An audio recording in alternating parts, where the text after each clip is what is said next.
You are redundant, Matthew. Leave your badge and keycard now. The CFO smiled, thinking he had stolen my $2.4 million options. He did not know that my termination instantly revoked the company's federal operating license. I walked out of the glass tower and the clock started ticking. 15 years ago, in 2011, Vance Global Logistical Solutions was just a regional carrier operating out of a cramped, oil-stained depot in New Jersey. Back then, Donald Vance, our founder, was a man who still got grease on his cuffs. He built the company on sweat and diesel, growing the fleet from 12 flatbeds to a massive network of 400 cross-country haulers. By 2022, we had transitioned into a full-scale corporate logistics giant, boasting an annual recurring revenue of $420 million. That was the year Donald promoted me to Chief Compliance Officer. It was also the year we signed my 10-year equity vesting agreement. The contract was simple on paper but massive in value. It granted me 20,000 options of company stock, valued at $120 per share, totaling $2.4 million. The catch was the cliff. The entire package was locked until October 1st, 2026. If I left or was terminated for cause before that date, the options would evaporate, reverting back to the company pool. Donald and I shook hands on it in his wood-paneled office. Back then, he valued integrity, but as the company grew, the numbers got larger and the greed got deeper. My job as Chief Compliance Officer was never about making friends. In a corporation that moves millions of tons of freight across borders, compliance is the thin line between operational survival and federal shutdown. Every year, we had to submit our certified annual reports to the Securities and Exchange Commission. Under the Sarbanes-Oxley Act, specifically Section 302, these filings cannot just be pushed through by a generic corporate system. They require the individual, verified digital signatures of the Chief Executive Officer, the Chief Financial Officer, and the Chief Compliance Officer. To manage this, the federal government uses a secure portal called the Electronic Data Gathering, Analysis, and Retrieval System, or EDGAR. As the CCO of a federally regulated logistics company, my personal digital certificate was registered directly with the SEC. It was tied to my federal identification numbers and a physical hardware key, a small black USB token that lived in my desk drawer. Without my active security token authorizing the submission, the EDGAR portal would reject any attempt to file the annual Form 10-K. If the 10-K was not filed by the October 1st deadline, the company would face immediate trading halts, automatic suspension of our Federal Department of Transportation operating authority, and the loss of $120 million in active government shipping contracts. For years, this process was routine, but in late 2025, Donald's son-in-law, Bradley Vance, entered the picture. Bradley was a 34-year-old Harvard MBA who viewed logistics not as a business of trucks and drivers, but as a spreadsheet to be manipulated. Donald, aging and looking for an exit strategy, appointed Bradley as the Chief Financial Officer. Bradley immediately set his sights on a massive exit, a $1.2 billion acquisition by Apex Capital, a ruthless private equity firm known for buying logistics companies, stripping their assets, and spinning them off. To secure the $1.2 billion price tag, VGLS had to show spotless balance sheets and a 20% profit margin for the fiscal year ending in September 2026. Bradley was obsessed with this target. He moved into the corner office next to mine, carrying a distinct scent of expensive cologne and corporate arrogance. He began replacing our experienced operations managers with cheap consultants and pushing the limits of legal accounting. By mid-2026, the tension between Bradley and me was palpable. Every Tuesday morning during the executive committee meetings, I would present my compliance risk registry. I pointed out the rising driver turnover, the delayed maintenance logs on our Class 8 trucks, and the growing discrepancies in our customs manifests for cross-border freight from Canada. Bradley would roll his eyes, checking his gold watch, while Donald sat at the head of the table, silent and increasingly frail. The real trouble started in August, just 2 months before my options were scheduled to vest. During a routine internal audit of our international shipping division, my team discovered a massive anomaly. VGLS had been hit with a series of severe customs violations and unpaid federal duties dating back to 2024, totaling $45 million in penalties and back taxes. The Department of Homeland Security had quietly issued a preliminary assessment, warning that VGLS faced a complete freeze on its cross-border shipping lanes if the fines were not settled. Instead of booking this $45 million debt as a liability on our balance sheets, which would have instantly killed the Apex Capital buyout. Bradley had quietly shifted the funds. He hid the liability under prepaid operational expenses in a shell subsidiary. It was a classic accounting fraud, designed to keep the company's valuation artificially inflated until the acquisition papers were signed on October 2nd. Just one day after my equity was set to vest, I discovered the paper trail on a hot Thursday afternoon. I printed out the ledger adjustments, walked into Bradley's office, and laid the papers on his polished mahogany desk. Bradley did not even look up from his laptop. He just told me to file the report and let the acquisition proceed. When I told him that I could not sign off on a fraudulent filing, his demeanor changed. The corporate charm vanished, replaced by a cold, calculating threat. Lee. He reminded me that my $2.4 million options were only 27 days away from vesting, and that it would be a shame if something happened to my job before then. I looked him in the eye, took my papers, and walked back to my office. I knew then that the final battle had begun, and that I needed to secure my position before the hammer fell.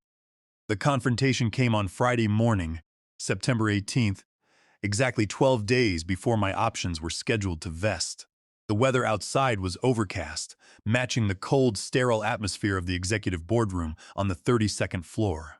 When I walked in, I did not just find Bradley. Donald Vance was there too, sitting at the head of the long glass table, looking tired but resolute. Next to Bradley stood Clara, Donald's daughter and Bradley's wife, who served as our head of public relations.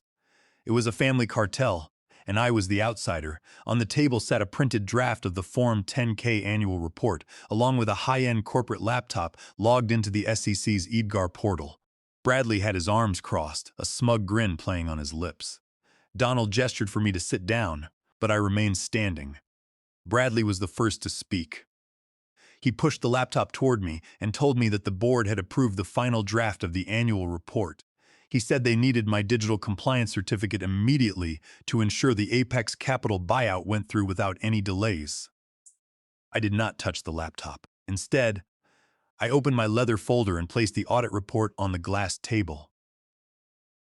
I pointed to the hidden $45 million customs penalty from the Department of Homeland Security. I explained to Donald that certifying this Form 10-K without disclosing this massive liability would constitute direct security fraud. I told him that under Section 302 of the Sarbanes-Oxley Act, I was personally certifying that the report was true, accurate, and free of material omissions. If I signed this document knowing it was falsified, I would be committing a federal crime. Bradley laughed, a sharp, patronizing sound. He told me that I was overthinking it. He claimed the customs penalty was still under dispute and did not need to be booked as an active liability. He called it a minor operational detail that would be resolved long after the acquisition was finalized. I looked at Donald and reminded him of Section 906 of the same act. I told him that any officer who certifies a report knowing it does not comport with all the requirements faces personal fines up to $5 million and up to 20 years in federal prison. I told him I would not go to prison to save Bradley's buyout. Donald's face hardened. The old man who had once praised my diligence now looked at me with cold contempt. He told me that I had become a roadblock to the company's future. He said VGLS had paid me a generous salary for 15 years, and that my sudden crisis of conscience was nothing more than an attempt to hold the company hostage to secure my $2.4 million options.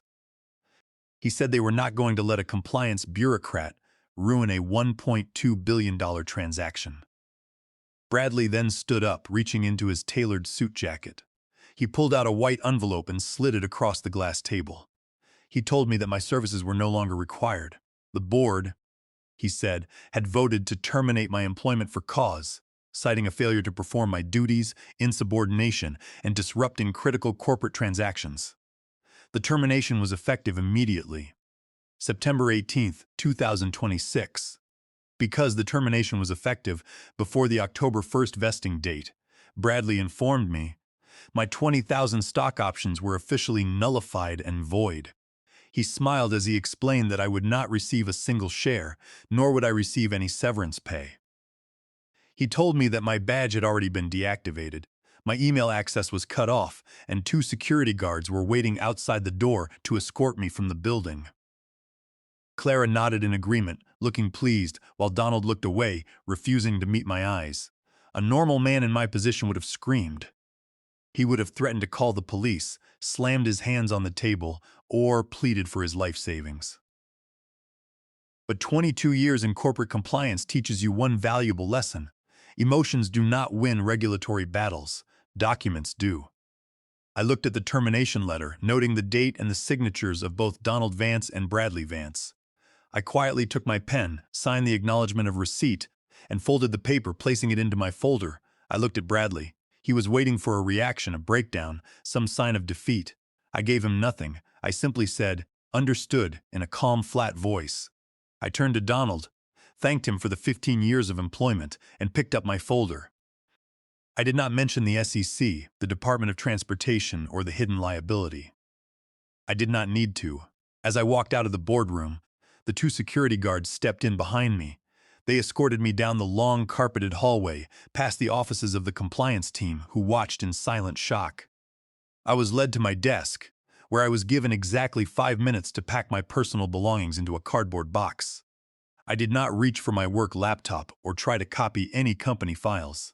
Doing so would have given them a legal reason to sue me for theft of intellectual property.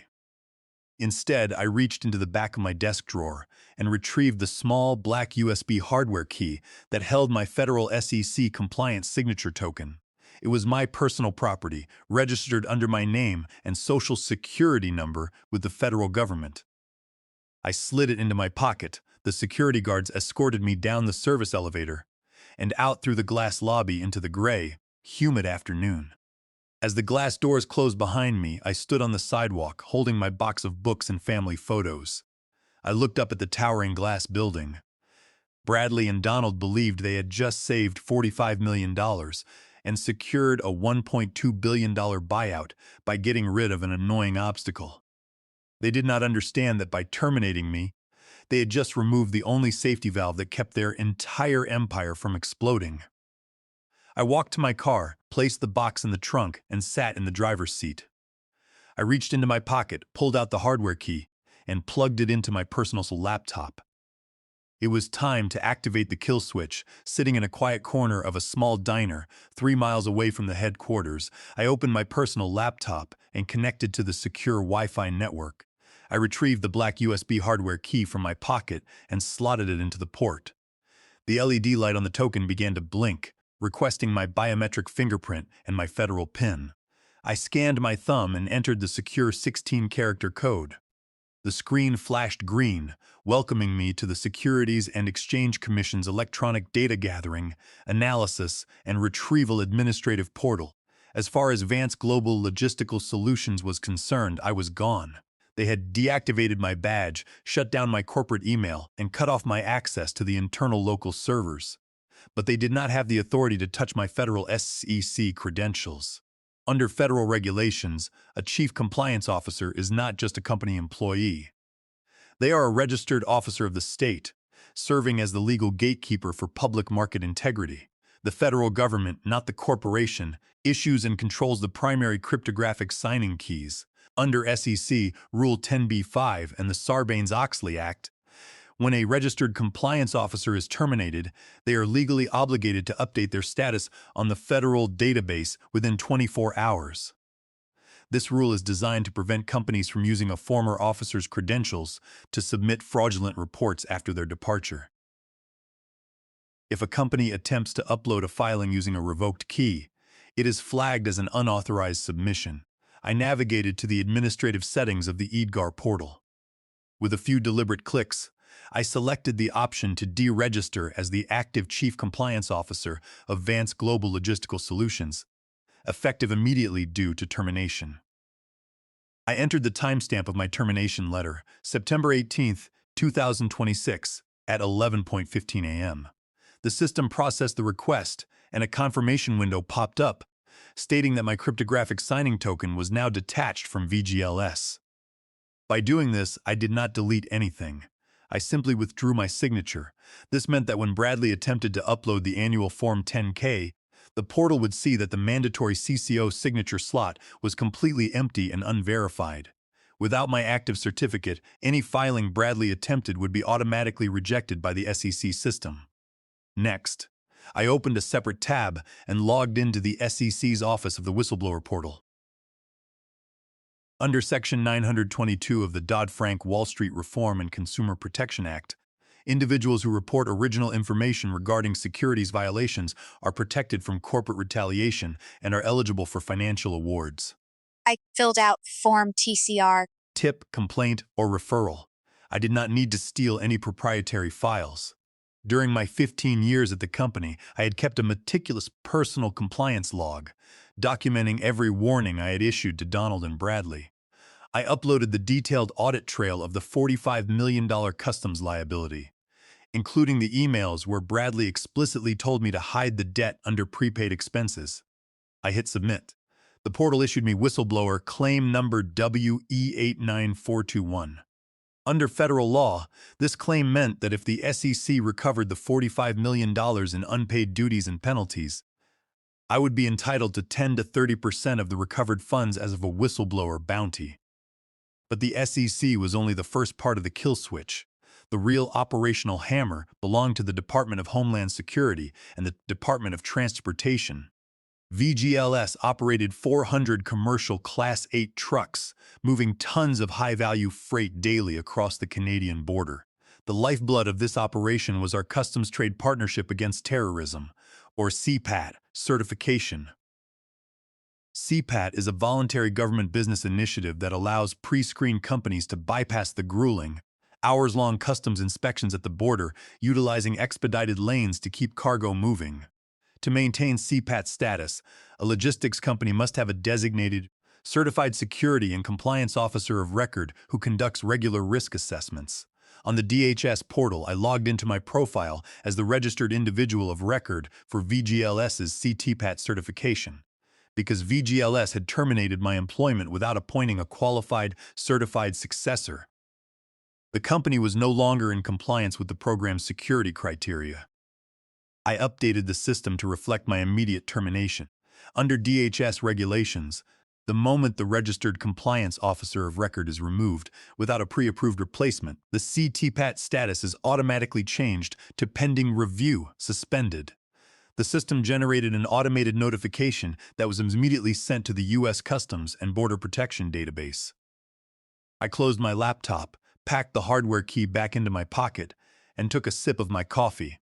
The digital dominoes had been set in motion. The SEC now knew that VGLS was trying to file a report without a CCO, and Customs and Border Protection knew that VGLS no longer had a certified officer overseeing its cross-border security. Bradley and Donald had spent months planning their $1.2 billion buyout, counting the days until they could cash in and walk away. They had treated me like a minor line item on a ledger, a nuisance that could be erased with a simple signature on a termination letter. They had no idea that by throwing me out the door, they had triggered a sequence of automated federal alerts that would turn their corporate paradise into an operational wasteland. I paid for my coffee, walked out to my car, and drove home. Now, all I had to do was wait for Monday morning. Monday morning, September 21st, arrived with the quiet efficiency of a ticking time bomb. At exactly 5 o'clock a.m., the first operational shockwaves hit Vance Global Logistical Solutions. In the shipping lanes of the Ambassador Bridge connecting Windsor, Ontario, to Detroit, Michigan, 15 VGLS, flatbeds loaded with high-value automotive components, were rolling toward the border.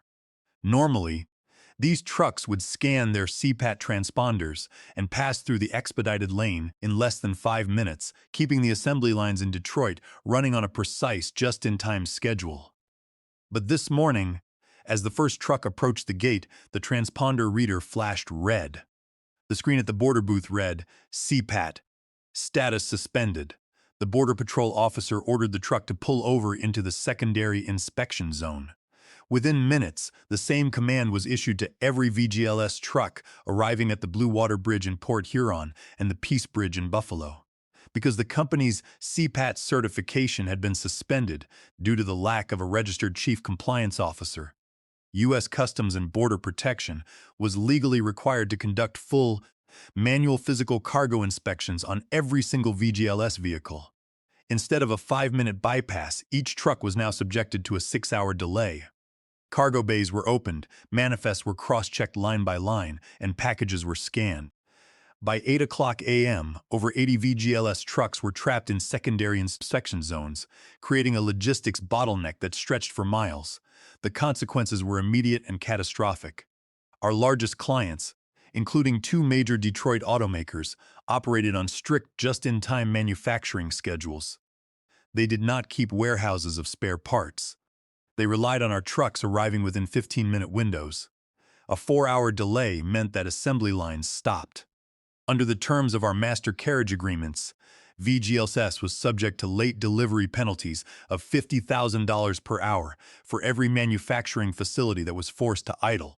By 9 o'clock a.m., the penalty clock was running at $3.2 million an hour. Meanwhile, inside the quiet executive offices on the 32nd floor, a different kind of crisis was unfolding. Bradley Vance had arrived early, eager to upload the Form 10-K and finalize the $1.2 billion buyout with Apex Capital. He sat at his computer and clicked the upload button on the SEC's EDGAR portal. The screen spun for a few seconds, then flashed a bright red error message, filing rejected. Error code E404SIG. Invalid or missing Chief Compliance Officer cryptographic token. Bradley tried to bypass the block. He attempted to upload the file by entering his own digital signature in both the CFO and CCO slots, listing himself as the interim Chief Compliance Officer. But the SEC's automated system rejected the attempt instantly. The portal cross-referenced his name with the Federal Registry of Compliance Practitioners and found no matching active certificate. The system locked the filing account, issuing an automated warning that any further attempts to upload uncertified filings would result in an immediate suspension of the company's public trading status. At 10 o'clock a.m., the lead acquisition counsel for Apex Capital called Bradley. They had been monitoring the SEC database for the filing. They demanded to know why the Form 10-K had not been submitted and why the CPAT status of VGLS was showing as suspended on the Federal Customs database. The Apex attorneys were blunt.